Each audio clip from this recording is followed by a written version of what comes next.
in your current world, the adapting and the adjusting is akin, in my world, to product market fit. And I've heard you talk about this culture of learning before. You've mentioned it, I think, on a couple of occasions. Would you give us your methodology for refinement? And I know I asked for an example just a second ago. Any specific examples that you can think of how you've made those refinements? Sure. Absolutely. That'd be great. Look, thank you. Again, it wasn't just rhetoric that we wanted to be a learning organization. We incorporated action forcing mechanisms to make sure that we were trying to learn. I mentioned already the 1 hour a month that was devoted for the lessons learned team heads. But beyond that, we had, for example, every month, a few hours each month, we had all the commanders together for a commanders conference, 2-star level and above. Every one of those during his or her presentation had to give, I think it was the 2 initiatives or big ideas or lessons that he or she had learned in the previous month that would be generally applicable to all.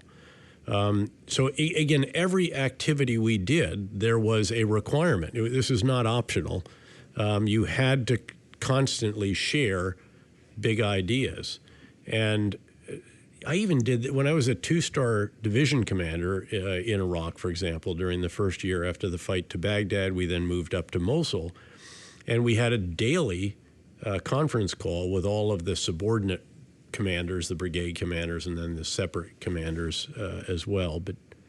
And I would constantly, I was, in a sense, I mean, we, with quotes, called it screwing with the commanders, because, you know, you'd have the 1st Brigade commander who would typically go first, and he'd say, well, today we inaugurated the Western Nineveh Civilian Council. And I say, hey, that's fantastic. So 2nd Brigade, what have you done? And you say, well, I have the Tigris River Valley Council. And then, okay, 3rd Brigade Commander, what have you got? And you say, well, I have the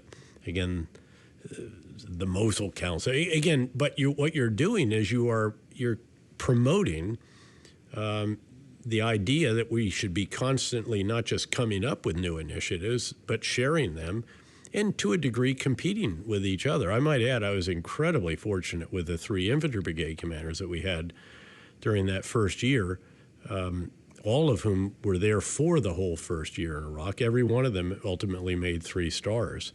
So these were some gifted individuals, and that's one reason, a very important reason, that the first year in Iraq went reasonably well for the 101st Airborne Division in the northern part of the country. Mm-hmm.